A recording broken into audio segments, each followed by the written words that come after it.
నమస్కారం. City cable news కి స్వాగతం. ముందుగా ముఖ్యాంశాలు.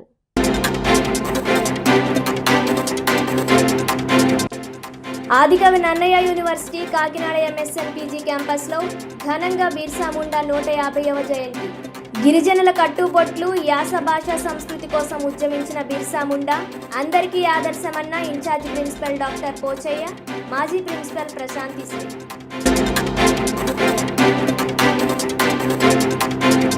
ఇసుక రీచ్లు అందుబాటులో లేని కారణంగా కాకినాడ జిల్లాకు సమీప జిల్లా నుంచి 2 రీచ్లు కేటాయించిన రాష్ట్ర ప్రభుత్వం. తూర్పుగోదావరి జిల్లా వేమగిరి, తీపర్రుత్రి ఇసుక రీచ్లు కేటాయిస్తూ జీవో నెంబర్ 66 విడుదల చేసినట్లు వెల్లడించిన కాకినాడ జిల్లా కలెక్టర్ షాన్మోహన్.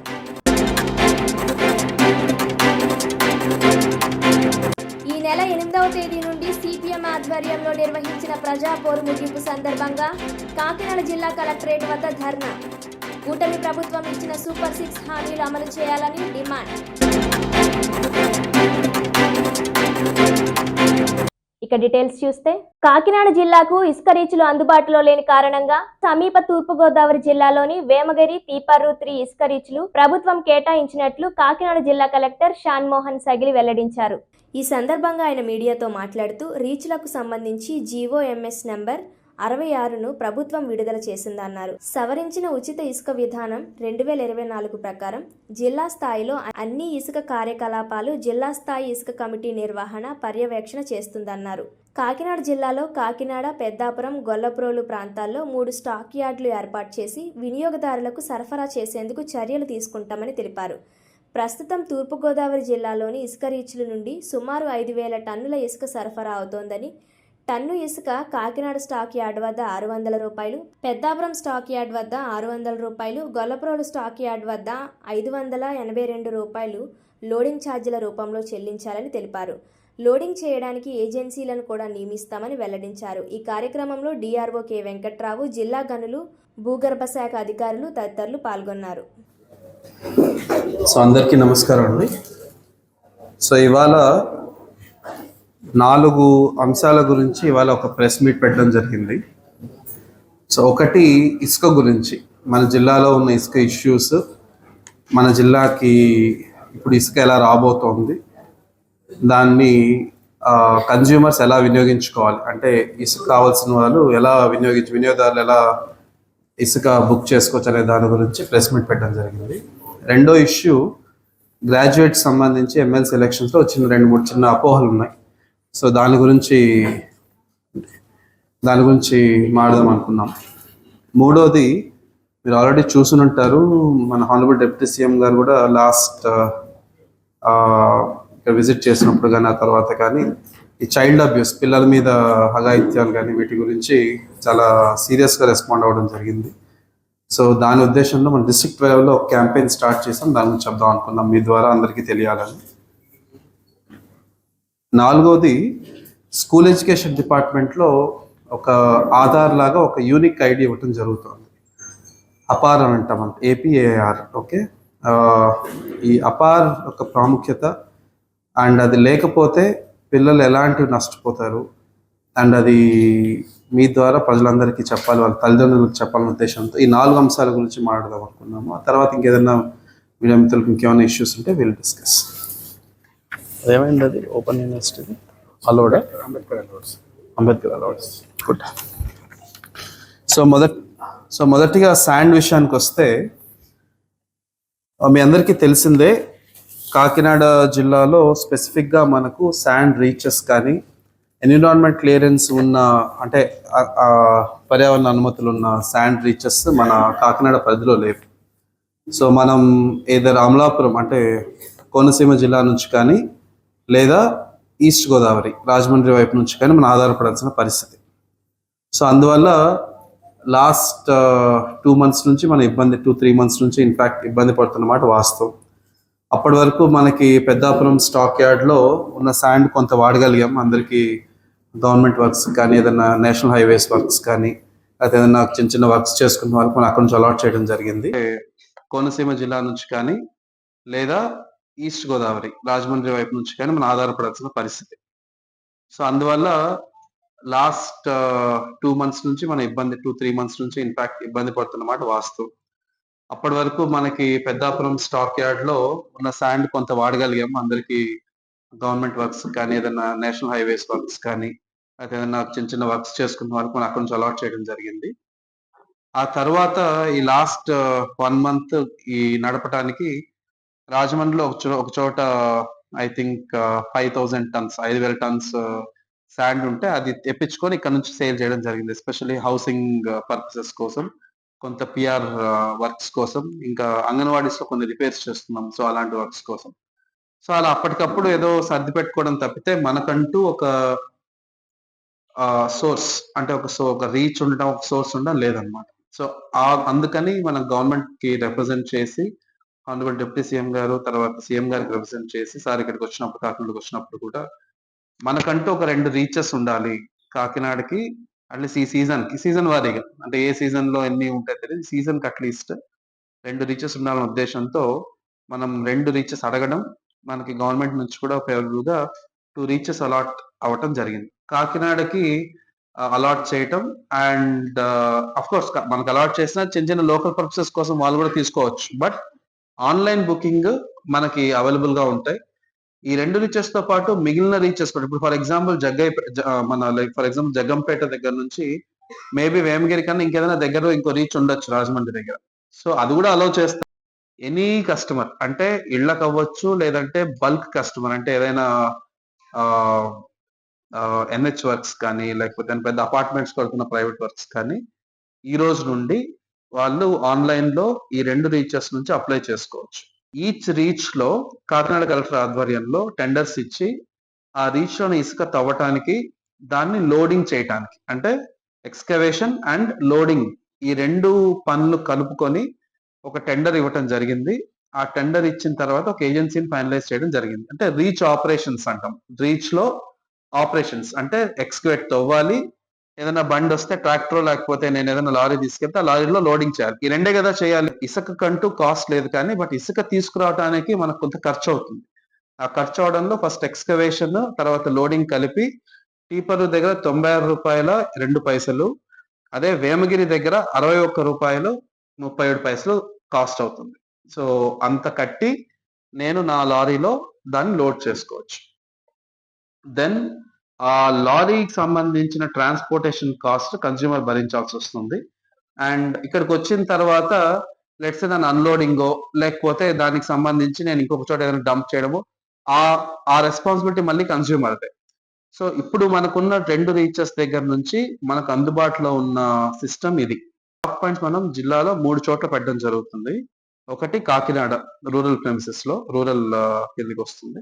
రెండోది పెద్దాపురం, మూడోది గొల్లప్రోలు అంటే టువర్డ్స్ కత్తిపూడి, సో అటువైపు.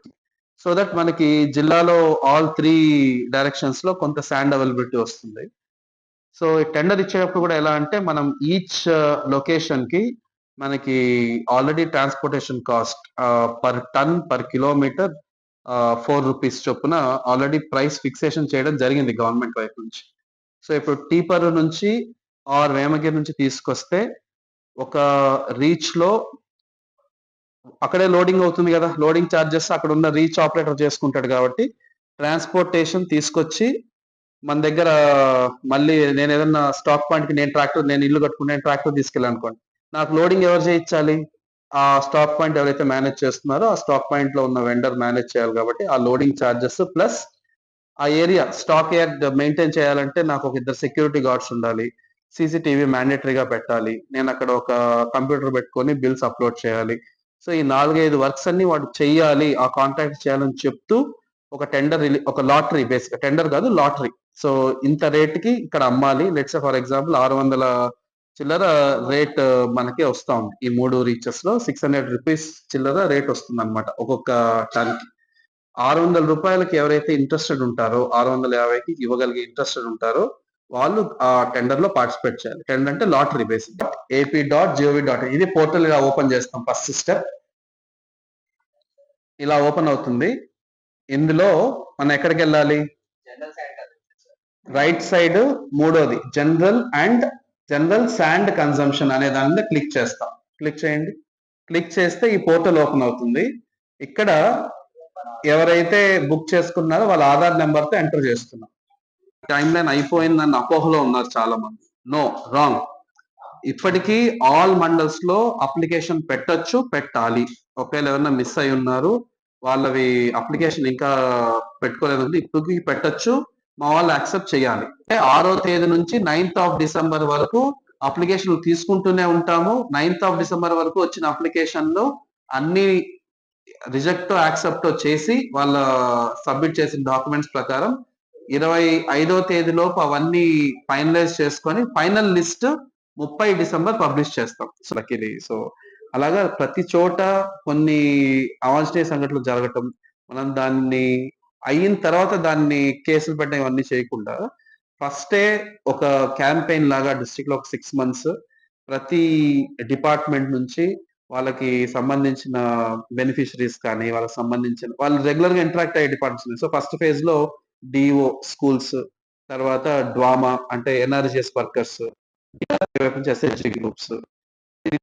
అన్నవరం సత్యదేవుడు గిరి ప్రదక్షిణలో భారతీయ ధర్మ పరిషత్ కాకినాడ జిల్లా అధ్యక్షులు జగ్గంపేట రుచి హోటల్స్ అధినేత Palacharla Nagendra Chowdary tiffins, water bottles, cool drinks ఉచితంగా అందించారు.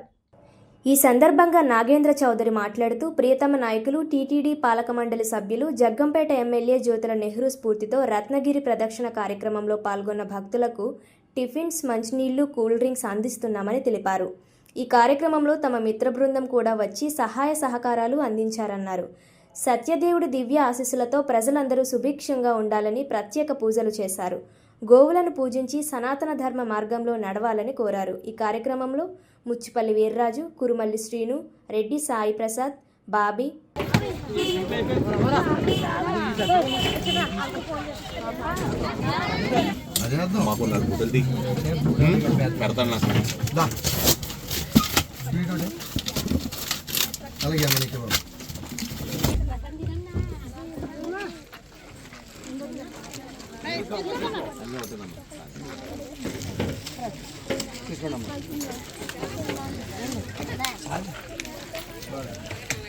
ఎలాగ మరి వాటర్ తమ్ముడు వాటర్ ఎలాగ మరి బకెట్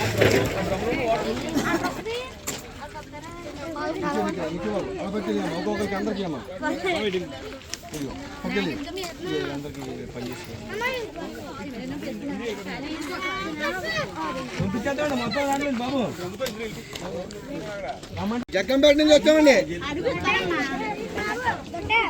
జగ్గంపేట నుంచి వచ్చామండి.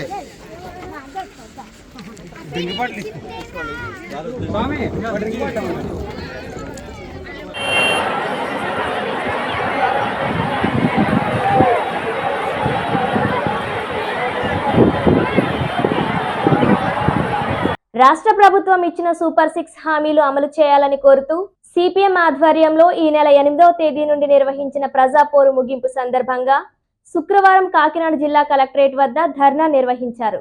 ఈ సందర్భంగా సిపిఎం జిల్లా కన్వీనర్ ఎం రాజశేఖర్, జిల్లా సీనియర్ నేత దువ్వ శేషబాబ్జీ, నగర కమిటీ సభ్యుడు కె సత్యరాజులు మాట్లాడుతూ కేంద్ర ప్రభుత్వం సంపన్నులకు వరాలు కురిపిస్తూ సామాన్యులపై భారాలు మోపుతుందని విమర్శించారు.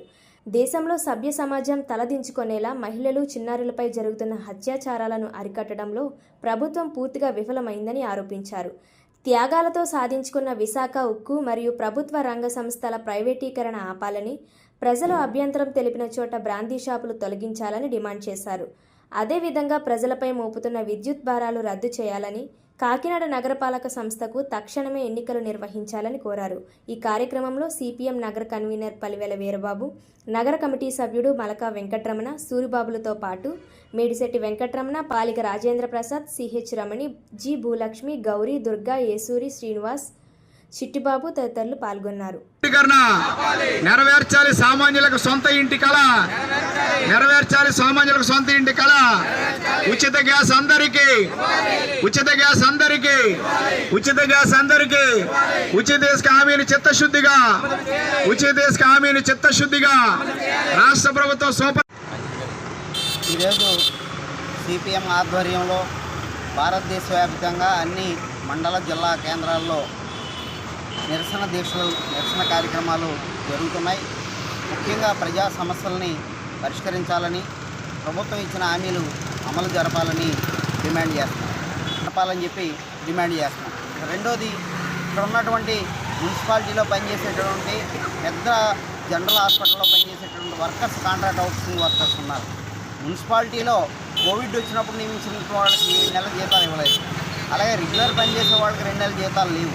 స్లాబ్ డ్రైవర్లు గత 20 రోజులుగా సమ్మె చేస్తుంటే కనీసం పట్టించుకున్నటువంటి పాపాన పోలేదు. వాళ్ళకి 3 నెలల జీతం పెండింగ్ ఉంది.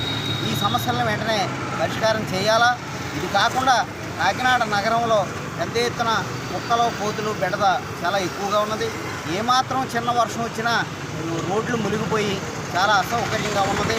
డ్రైనేజీ సిపిఎం పార్టీ కేంద్ర కమిటీ పిలుపులో భాగంగా ఈరోజు ఆందోళన నిర్వహిస్తూ ఉన్నాం. దేశంలో రాష్ట్రాల హక్కులను హరించేటువంటి ఎన్నికల విధానాన్ని జమిలీ ఎన్నికల పేరుతో కేంద్ర ప్రభుత్వం రుద్దుతూ ఉంది. ఈరోజు ఉద్యోగ భద్రత లేనటువంటి ఉపాధి దొరుకుతూ ఉంది. ఉద్యోగ భద్రత లేదు, పెన్షన్స్ లేవు. కాబట్టి ఈ నిరుద్యోగ సమస్య పరిష్కారం చేయండి అని చెప్పంటే ఈరోజు ప్రభుత్వ రంగంలో కానీ ప్రభుత్వ ఖర్చుల్లో కానీ పెంచాల్సినటువంటి బడ్జెట్లో పెంచకుండా ఈరోజు కేంద్ర ప్రభుత్వం బడ్జెట్ని తగ్గించి సంక్షేమానికి కోత విధించింది. దాని ఫలితంగా ఈరోజు పెద్ద ఎత్తున ధరలు పెరిగినాయి. ఒక పక్క నిరుద్యోగం, రెండో పక్క ధరలు ఈరోజు ప్రజల్ని పట్టిపీడిస్తూ ఉన్నాయి. మూడవది ఉపాధి కల్పిస్తామని చెప్పి ప్రకటన చేసి అప్రెంటిస్ విధానాన్ని ముందుకు తీసుకొచ్చింది. ఉద్యోగ భద్రత లేనటువంటి ఒక వ్యవస్థని ఈరోజు కేంద్ర ప్రభుత్వం తీసుకొచ్చి వాటిని రాష్ట్రాలు అమలు చేయమనంటే ఈరోజు రాష్ట్ర ప్రభుత్వాలు వాటిని అమలు చేస్తూ ఉన్నారు. ఉద్యోగ భద్రత లేనటువంటి స్కీములను తీసుకొస్తూ ఉన్నారు. ఈరోజు కంపెనీలకి అప్రెంటిస్షిప్ పేరు చెప్పిన లక్షల కోట్ల రూపాయలు కేంద్ర నిధులు ప్రజల సొమ్ముని దోచిపెడతా ఉన్నారు తప్పించి నూతన ఉపాధిని కల్పించడానికి పద్ధతులను ఈరోజు కేంద్ర ప్రభుత్వం తీసుకోవట్లేదు. అందుకే నిరుద్యోగ సమస్య పరిష్కారం కోసం చర్యలు చేపట్టాలని చెప్పి ఈరోజు మేము డిమాండ్ చేస్తా ఉన్నాం. వాయిస్న అధిక ధరలు తగ్గించాలని, ప్రజా సమస్యలు పరిష్కరించాలని, ఇసుకను ఉచితంగా ఇవ్వాలని డిమాండ్ చేస్తూ రాష్ట్ర వ్యాప్తంగా 8వ తారీఖు నుంచి 14వ తేదీ వరకు కూడా ప్రచారం చేశాం. ఈరోజు నిన్న కూడా ధర్నాలు చేస్తున్నాం. ప్రభుత్వం కరెంటు ఛార్జీలు పెంచేది లేదని చెప్పి పెద్ద హామీలు ఇచ్చి అధికారులకు వచ్చింది. ఇప్పుడు జరుగుతున్నది ఏంటంటే అందుకు భిన్నంగా జరుగుతూ ఉన్నది. స్మార్ట్ మీటర్లు బిగిస్తూ ఉన్నారు. ఈ స్మార్ట్ మీటర్లు బిగించినందుకు గాను జరగబోయేది ఏంటంటే 96 నెలలు అంటే దాదాపు 8 ఏళ్ల పాటు నెల ఆ స్మార్ట్ మీటర్ బిల్లుని ప్రజలే చెల్లించాలి. అంటే ఈ ప్రభుత్వాన్ని ఎన్నుకున్నందుకు ఈ ప్రభుత్వము, పై వచ్చే ప్రభుత్వము, ఇరువురు హయాంలో కూడా అదంతా కూడా మేము కట్టుకోవాలి. చాలా అన్యాయం. రెండోది ఏంటంటే ట్రూప్ ఛార్జీలు అవన్నీ కూడా మా నెత్తి మీద పెడతా ఉన్నారు. 2022, 2023 ఈ సంవత్సరాల్లో ఉపయోగించుకున్నటువంటి విద్యుత్ వినియోగించిన దానికి బిల్లు ఇప్పుడు వసూలు చేస్తామని చెప్తున్నారు. చాలా అన్యాయం. ఈ విద్యుత్ స్మార్ట్ మీటర్లు బయట వాడికి ఎవరికి ఇవ్వట్లేదు అదాని. అలాగే ఇది వైఎస్ జగన్మోహన్ రెడ్డికి కొంచెం సంబంధం ఉన్నటువంటి కంపెనీకి వీళ్ళిద్దరికీ సంబంధించి ఇస్తూ ఉన్నారు. అంటే కార్పొరేట్లనేమో బాగా పెంచి పోషించడానికి, ప్రజలనేమో ఉతికేయడానికి ఇదంతా కూడా దారితీస్తుంది. అందుకని ఈ స్మార్ట్ మీటర్ల వినియోగాన్ని చంద్రబాబు నాయుడు గారు ఆయన ప్రతిపక్షంలో ఉన్నప్పుడు అసెంబ్లీలో పెద్ద గొడవ చేశాడు. ఆయనే వ్యతిరేకించాడు. అసెంబ్లీ లేకపోయినా కానీ పవన్ కళ్యాణ్ కూడా వ్యతిరేకించాడు. ఇద్దరు కూడా ఆ రోజు ఏం చెప్పారంటే మీ ఇంటికి స్మార్ట్ మీటర్ బిగించడం కోసం వస్తే మీటర్ బదలగొట్టేయండి అని చెప్పారు. బదల్ని ఆ రోజు పోరాటం చేయమని ఈరోజేమో మీటర్ మీ నెత్తిమే పెడతామని అంటున్నారు. ఆ రోజు మీరు చెప్పారు కదా బదలగొట్టమని, ఇప్పుడు ఈరోజు పని చేస్తాం. అందుకని ఇవన్నీ తెలియజెప్పడం కోసం చెప్పి ఈ ధర్నా చేస్తాం. అత్యంత ప్రమాదకరమైన ట్రాన్స్ క్యాథటిక్ కారోటికల్ ఇన్సల్టేషన్ శస్త్రచికిత్సను కాకినాడ అపోలో హాస్పిటల్స్ వైద్య బృందం విజయవంతంగా నిర్వహించినట్లు ఆసుపత్రి సీఈఓ ఐవి రమణ వెల్లడించారు.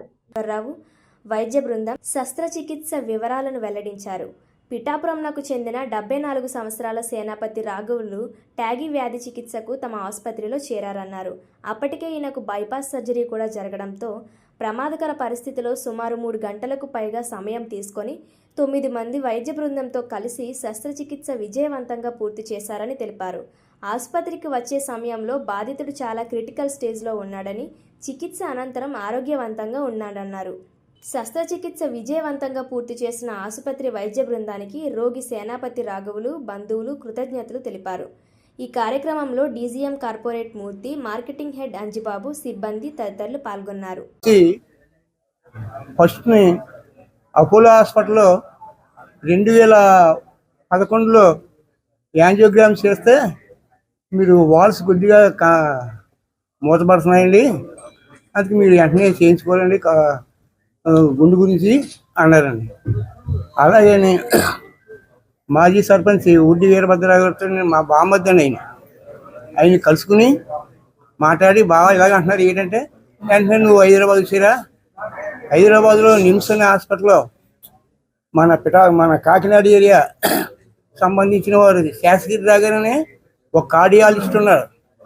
ఆయనకి నాకు కొంచెం స్నేహం ఉంది. ఆ స్నేహ బంధం మీద నేను ఈజీగా మాట్లాడతాను, మన సమస్యలు ఏమైనా ఉంటే ఆయనతో చెప్దాం.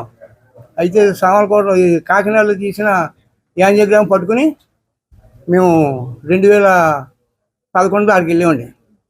అంటే వెళ్తే ఆయన గారిని నాకు పరిచయం చేసి శాసగిరి గారిని మన కాకినాడ వాస్తవుల దగ్గరికి ఈయన ఊరు పరిచయం చేసి మా బావగారికి ఎలా కంప్లైంట్ ఉందన్నారు. అంటే అప్పుడు యాంజియోగ్రామ్ కంప్లైంట్ చూశాడండి. చూసి ఈయనకి కంప్లైంట్ నువ్వు స్టంట్ ఏమంటున్నావు కాదు, ఏమంటున్నావు అని కాదు, దానికంటే మనకు బాగా సీనియర్ మోస్ట్ మిశ్రా గారని ఓ డాక్టర్ ఒకటి ఉన్నాడు 2011లో నిమ్స్లోనండి.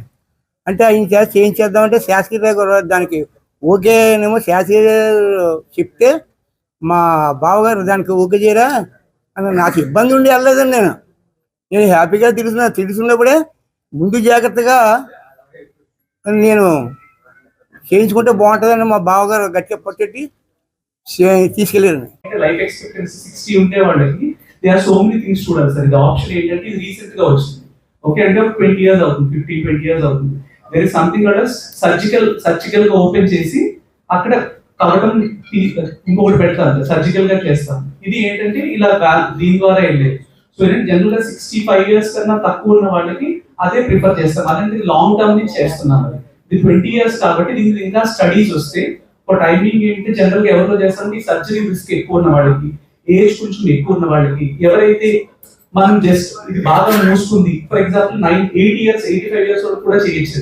80-85 years వరకు అది చేయలేరు మనం.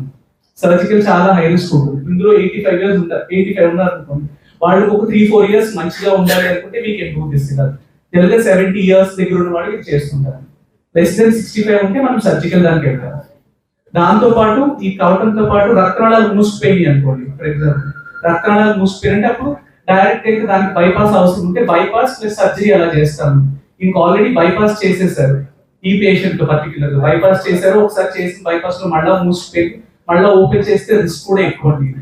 సో అలాంటి పేషెంట్స్ ఏమి ట్రీట్మెంట్ ఇవ్వలేమో అనుకున్న వాళ్ళకి చాలా బాగా బెనిఫిషియల్ అండి. సో 2002లో ఫస్ట్ చేశారు సార్ ఇది, బట్ ఓవర్ ఎక్స్పర్టీస్ రావడానికి ఈ లాస్ట్ 2-3 years లో చేస్తున్నారండి బాగా. 2002లో ఫస్ట్ చేశారు. ఓవరాల్ గా వరల్డ్ వైడ్ 3.5 lakhs అయినాయి అంతే, 3.5 లక్షలు ఖర్చు అయ్యాయి.